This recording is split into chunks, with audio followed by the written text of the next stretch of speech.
여러분, 저도 젊은 시절 찬양대 출신이거든요. 근데 모르는 곡을 익히고 또 그것을 사부 화음으로 익히고 맞춰서 한 곡을 부르기까지는 정말 많은 연습이 필요합니다. 그런데 이 5곡의 칸타타를 우리 하나님께 올려드리기까지 우리 찬양대가 얼마나 연습을 했겠습니까? 그리고 참 놀라운 것은 5곡 가운데 여러분들이 끝날 때마다 다 박수를 하시는데 3번째 곡에서 못 박아라 했는데 아무도 박수를 안 치시는 거예요. 이게 쉬운 게 아닌 것은요, 군대에서 PT 체조를 해도 꼭 틀리는 군인이 있어요. 한 명씩 틀린다고요. 그런데 단 한 사람도 못 박아라 이렇게 끝나는데 전혀 박수를 안 친다는 건 여러분들이 얼마나 몰입하고 집중해서 이 찬양을 함께 했는지를 여러분 반증하는 거거든요. 우리 시온 찬양대 귀한 찬양을 하나님께 영광 올려드렸습니다. 우리도 큰 은혜 받았습니다. 박수로 한번 격려하겠습니다. 할렐루야!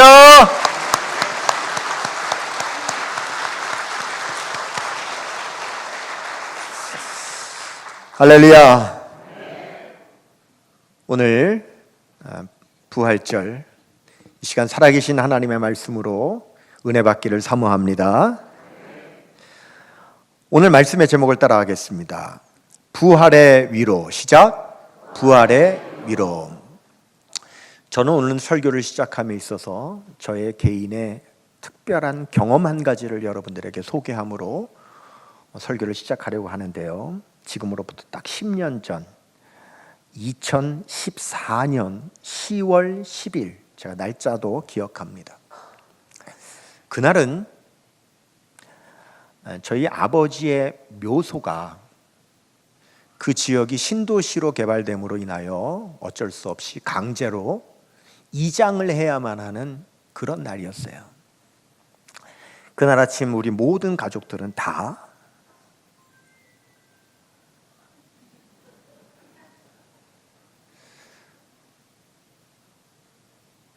아버지 묘소에 가게 됐습니다.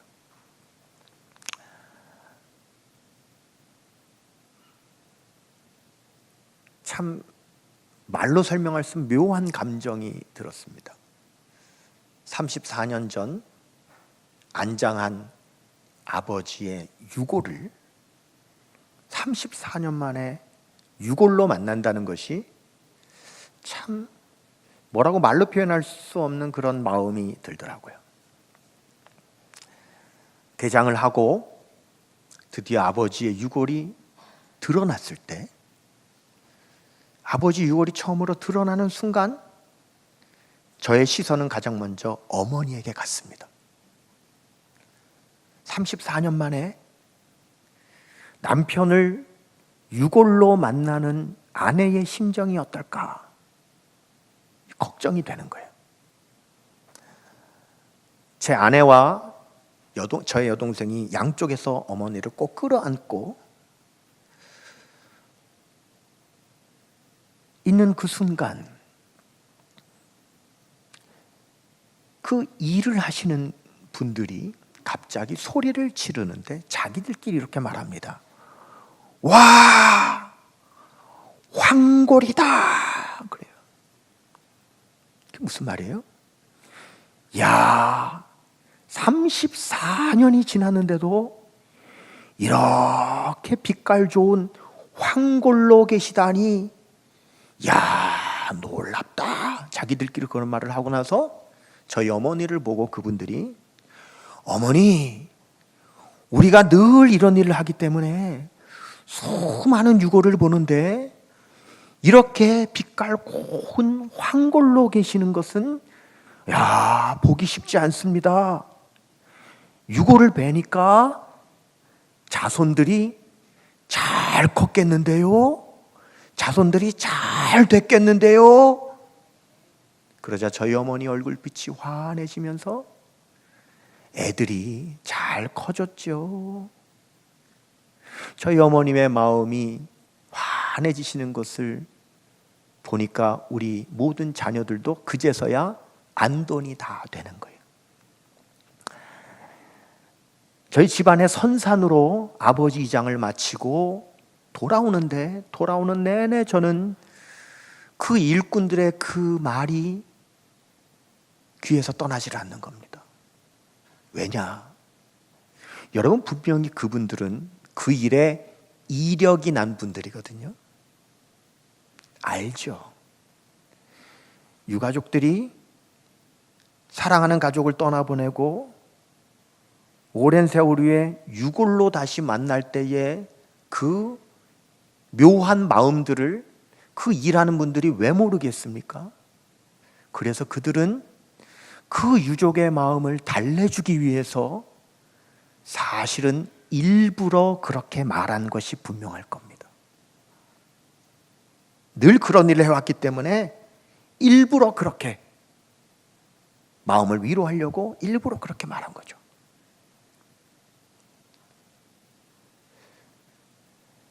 왜 그렇게 그들은 말했을까? 그래야 수고비가 더 나오지 않겠습니까? 저도 그 말에 홀려가지고 저도 기분이 좋아서 더 드렸다니까요.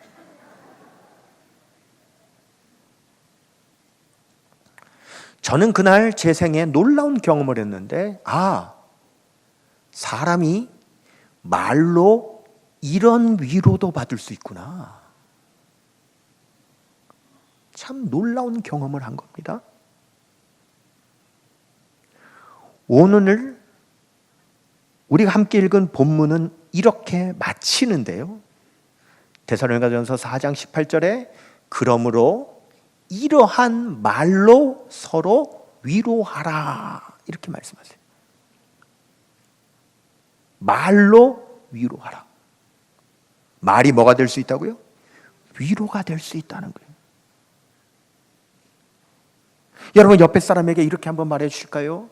말로 위로하십시다. 이렇게 한번 인사해 주세요. 옆에 사람에게 말로 위로하십시다. 말로 위로하십시다.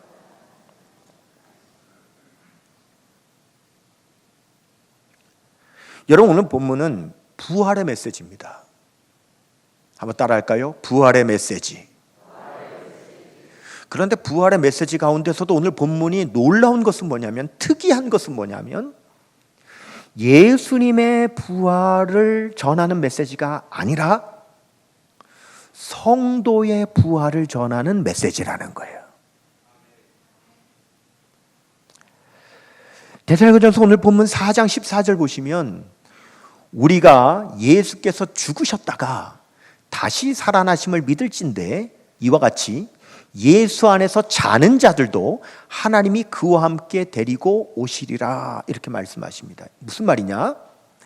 예수님의 부활을 믿고 죽은 성도들은 육신은 흙으로 돌아가지만 그 영혼은 천국에 가 있는데, 천국에 계신 예수님께서 재림하실 때 그 천국에 있는 그 영혼들이 하나님께서 모두 신령한 몸을 입히셔가지고 부활하게 하셔서 예수님 재림하실 때 다 따라 나오게 한다 이 말입니다.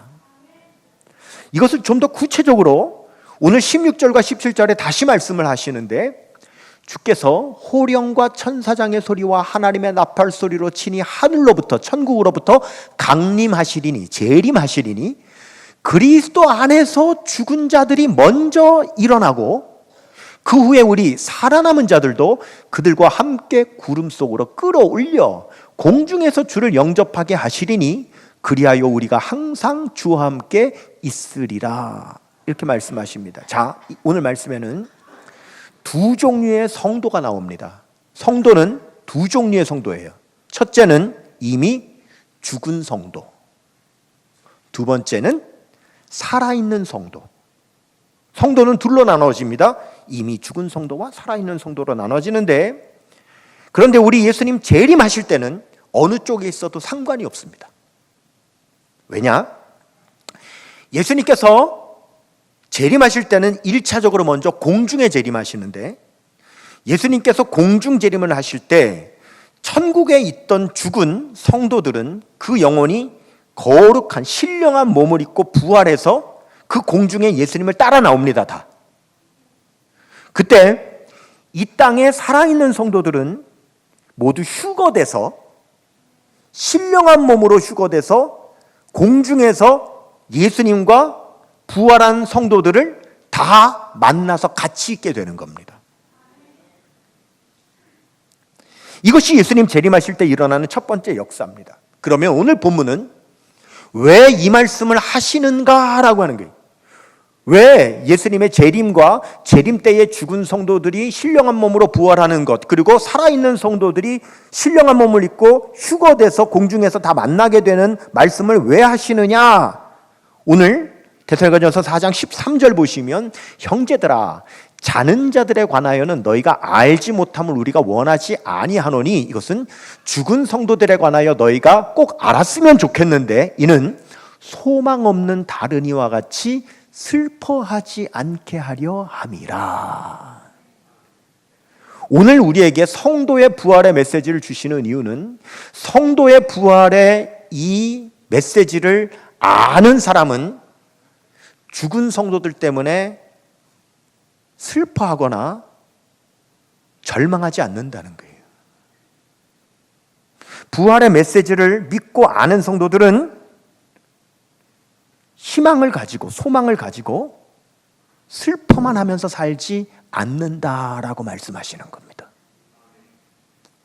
여러분, 내가 이미 죽었으면 부활하게 될 것이고, 내가 이미 살아있으면 신령한 몸으로 휴거하게 될 것이기 때문에, 어차피 예수님 공중 재림하실 때는 모두 다 똑같이 신령한 몸으로 다 같이 만나기 때문에 살아있거나 죽어있거나 아무 상관이 없는 거예요.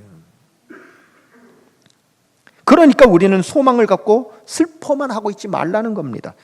그렇기 때문에 이 부활의 메시지를 아는 성도들은 네 가지를 해야 됩니다. 첫째, 예수님께서 부활하셨다는 사실을 믿어야 됩니다. 두 번째는 그 예수님께서 재림하신다는 사실을 믿어야 됩니다. 세 번째는 먼저 죽은 성도는 신령한 몸으로 부활한다는 사실을 믿어야 됩니다. 네 번째, 살아있는 성도들은 신령한 몸으로 휴거된다는 사실을 믿어야 되는 겁니다. 아멘입니까? 자, 오늘 본문은 초대교회 성도들에게 전하는 부활의 메시지인데, 이 부활의 메시지가 그 초대교회 성도들에게 어떤 역할을 했는가? 데살로니가전서 4장 18절을 다시 보시면, 이러므로 이러한 말로 그랬어요. 이러한 말이 뭡니까? 부활의 메시지. 예수님은 부활하셨고, 부활하신 예수님은, 살아계신 예수님은 재림하실 거고, 그때 먼저 죽은 성도들은 신령한 몸을 입고 예수님을 따라 나올 것이고, 살아있는 성도들은 신령한 몸을 입고 휴거되어서 다 만나게 될 것이라고 하는 이 말, 이 부활의 말로 서로 뭐하라? 위로하라. 즉, 부활의 메시지는 성도들에게 뭐가 되냐? 참된 위로가 된다는 겁니다. 이 부활의 메시지는 위로의 역할을 하는 거죠. 위로가 뭡니까? 국어사전을 보면 위로란 따뜻한 말이나 행동으로 괴로움을 덜어주거나 슬픔을 달래준다라는 의미가 있습니다. 위로는 뭘 하는 겁니까? 위로하면 어떤 일이 벌어집니까? 괴로운 사람의 괴로움은 덜어지고 슬픈 사람의 슬픔은 달래진다는 거예요. 그게 위로입니다. 여러분, 우리 한국교회 초창기에요. 100년 전 초창기에 이런 목회 전통이 있었습니다. 먼저 목회를 한 선배 목사님들이 젊은 후배 목사, 이제 목사가 되는 후배 목사에게 질문을 해요. 이렇게 질문하는 겁니다. 자네는 교회가 목사인 자네에게 사례비를 왜 주는지 아는가? 교회가 자네에게 무슨 값으로 사례비를 주는지 아는가? 설교한 값으로 줄까? 신방한 값으로 줄까? 도대체 자네에게 무슨 값으로 사례비를 교회에서 주는가? 아무 대답을 못하고 있을 때 선배 목사님이 가르쳐 주는 겁니다. 견딘 값으로 주는 거네. 뭐라고요? 견딘 값으로 주는 거네. 왜요? 목회하다 보면 포기하고 싶을 때가 있는 거예요. 목회를 포기하고 싶을 때가 있는 거예요. 아니, 어떻게 목사님이 목회를 포기하고 싶습니까? 여러분, 시험 들지 마세요. 왜요? 여러분, 이 세상에 나는 한 번도 살면서 그 어느 것도 포기하고 싶었던 마음 한 번도 든 적이 없다는 사람이 어디 있겠습니까? 여러 번 낙방하는 시험, 포기하고 싶을 때가 한두 번이 아닙니다. 직장생활, 때려치고 싶을 때가 한두 번이 아닙니다. 가정생활, 포기하고 싶을 때가 있습니다. 병치료, 이제는 그만하고 싶을 때도 있습니다. 심지어 인생도 포기하고 싶을 때가 있어요. 누구나 포기하고 싶을 때가 있습니다. 맞아요. 목사에게 사례비를 왜 주느냐? 견딘 값으로 주는 거예요.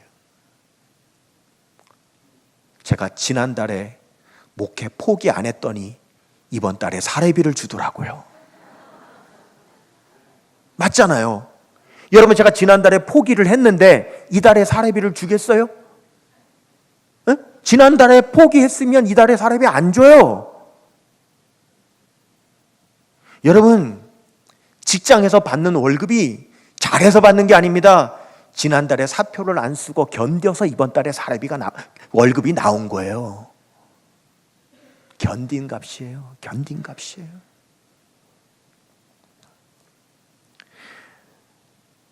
여러분, 어떤 성도가 하나님께 면류관을 받을까요? 주님 오시는 그날까지, 천국 가는 그날까지 믿음 잃지 않고 포기하지 않고 견딘 성도가 면류관을 받는 겁니다. 야고보서 1장 12절 보세요. 시험을 참는 자는 복이 있나니 이는 시련을 견디어낸 자가 주께서 자기를 사랑하는 자들에게 약속하신 생명의 면류관을 얻을 것이기 때문이라. 견디어낸 자가 생명의 면류관을 얻는다. 잘해서 받는 게 아니에요. 훌륭해서 받는 게 아니에요. 끝까지 그 믿음 잃지 않고 포기하지 않고 견뎠기 때문에 생명의 면류관을 받는 거예요. 그러면 포기하고 싶은데 포기하지 않고 끝까지 견디려면 뭐가 필요합니까? 견뎌낼 힘이 필요한데 그 힘은 무엇이 주느냐? 위로가 준다 이거예요. 위로를 받아야 견딜 힘이 생기는 거예요.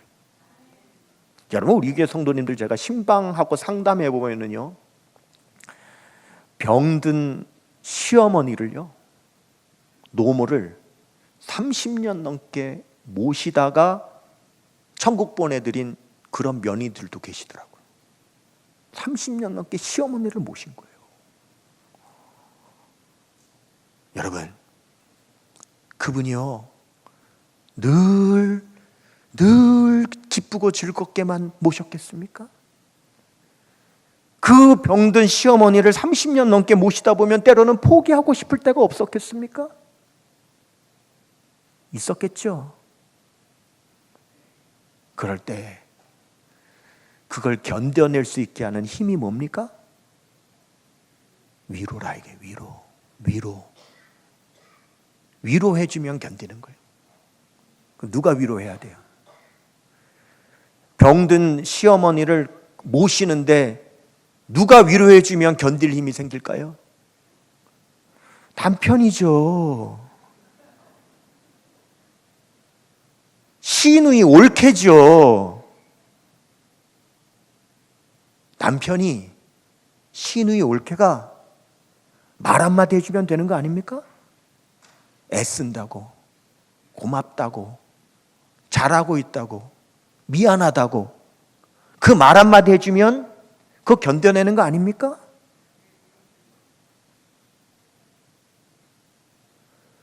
근데 이러죠. 나는 놀았냐? 나도 밖에서 일했잖아. 그래서 모시라고 나도 밖에 나가서 다 돈 벌다가 복을 애쓰고 나도 돈 대줬잖아. 우리가 이런 걸 전문 용어로 공감 능력 상실이다. 그냥 말 한마디 해주면 되는 거거든요. 그러면 견디는 거거든요. 다른 게 힘이 아니에요. 이러한 말로 서로 위로하라. 데살로니가 교회 성도들에게는 참 많은 환란이 있었습니다. 데살로니가전서를 시작하는 1장 6절에 보면 또 너희는 많은 환란 가운데서 이렇게 시작합니다. 이미 환란이 있어요. 여러분이 환란 가운데 얼마나 신앙생활하기 어렵겠습니까? 그럼에도 불구하고 그 믿음을 포기하지 않고 견디는 힘은 어디에서 오느냐? 부활의 메시지. 예수님 부활하셨습니다. 그 예수님 지금도 살아계십니다. 예수님 재림하실 때 이미 죽은 성도들은 부활의 몸으로 나옵니다. 예수님 오실 때 우리는 신령한 몸을 입고 우리는 휴거됩니다. 그래서 공중에서 주님 다 만나게 됩니다. 이 부활의 메시지, 이 말이 믿음을 포기하고 싶은 초대교회 성도들에게 견디는 힘이 된다는 거예요. 이러한 말로 서로 위로하라.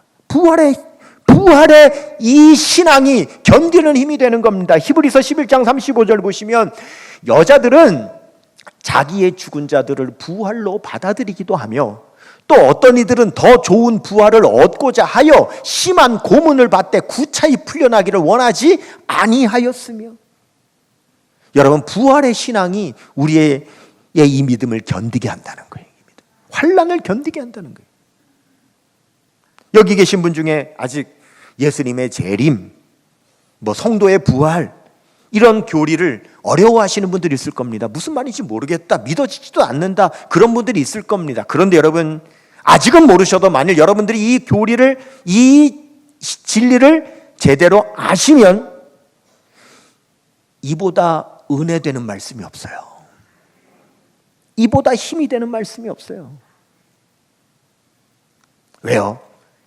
이 부활의 메시지가 우리 성도들에게 정말 참된 소망을 주기 때문에 그런 겁니다. 여러분, 여기요 볼펜 한 자루가 있습니다. 잘 보이시는지 모르겠는데 요즘은 이렇게 보여주더만, 이렇게. 여러분, 이 볼펜이 세계에서 가장 명품 볼펜입니다. 몽블랑. 이 볼펜 한 자루를 사려면 최소한 50만 원 이상을 줘야 됩니다. 50만에서 100만 원 줘야 이 한 자루를 삽니다. 제가 20년 전에 교회 장로님한테 이거 선물 받은 거예요. 안 버리고 지금까지 제가 쓰는 거예요. 근데 여러분, 이거 아세요? 한 자루가 더 있습니다. 똑같습니다. 그런데 이건 중국 알리 익스프레스에서 10,000원 주고 샀습니다. 짝퉁. 똑같습니다. 구별이 안 됩니다. 근데 제가 큰 실수를 했어요. 진품 짝퉁이라고 써놨어야 되는데 안 써놔서 이게 어떤 게 진품이고 어떤 게 짝퉁. 큰일 났어요. 근데 알죠? 만져보면 압니다. 써보면 압니다. 근데 더 놀라운 사실, 이 볼펜은 별의별 사람들이 다 똑같이 짝퉁을 만들어내는데, 같은 볼펜인데 아무도 짝퉁을 만들지 않는 볼펜이 있습니다. 모나미 153. 이 볼펜은 짝퉁을 안 만들어. 왜요? 아는 거예요. 명품과 흔한 볼펜 200원 주면 사는 걸 아는 거예요. 이런 건 짝퉁 안 만듭니다. 짝퉁은 뭐만 만듭니까? 명품만 짝퉁을 만드는 거예요. 여러분 보세요. 이단이요, 기독교의 수많은 교리 가운데 왜 이렇게 재림 교리에 집착을 하느냐? 모든 이단들이 다 기독교의 재림 교리를 가지고 다 짝퉁을 만들어내는데 왜 거기에 집착하느냐? 그들이 아는 겁니다. 뭐예요? 재림 교리가 귀중하다는 걸 아는 거예요. 예수님 재림할 때 성도의 부활이 얼마나 소중한 진리인지를 아니까 다른 건 다 내버려두고 거기에 짝퉁을 만들어내는 거예요. 이단도 압니다.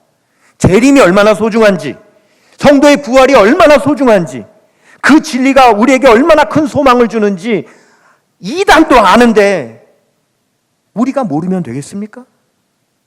반드시 알아야죠. 그리고 지켜야죠. 그리고 그 말로 위로해야죠. 11세기에 이슬람이 예루살렘을 점령합니다.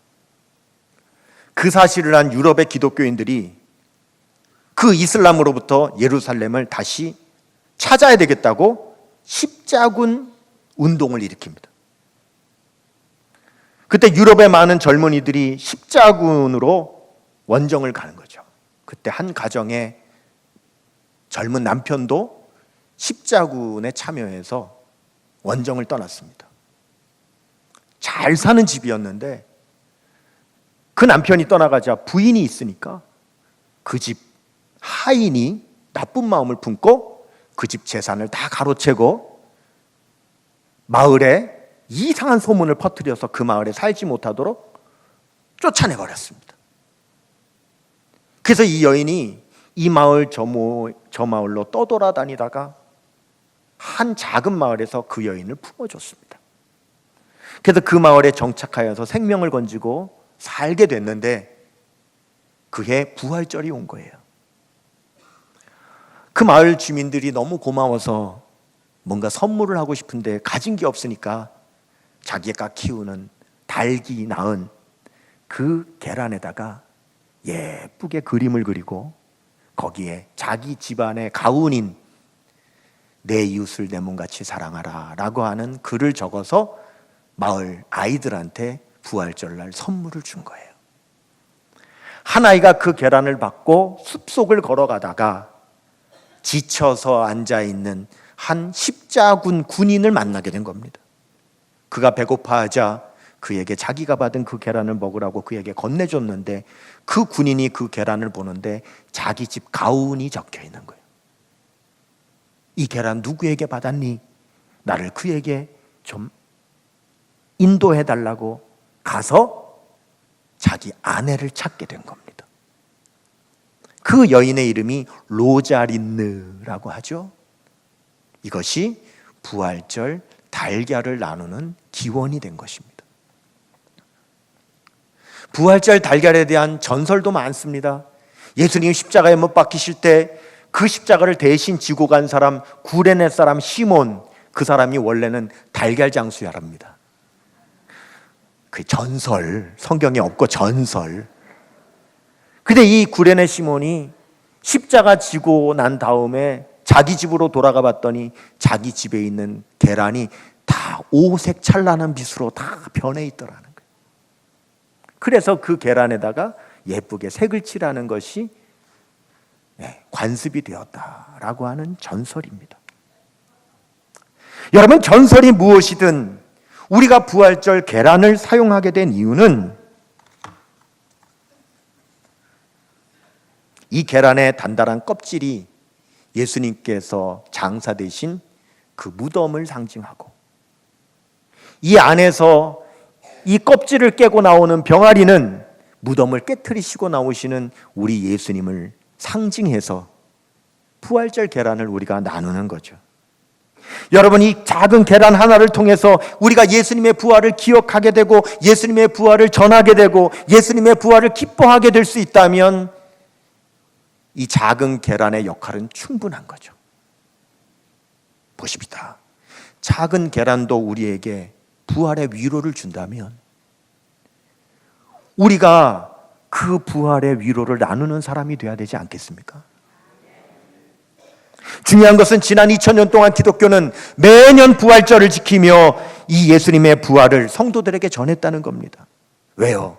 이 부활의 메시지가 이 험한 세상 가운데 우리의 믿음을 지키고 견딜 수 있는 위로와 힘이 되기 때문이죠.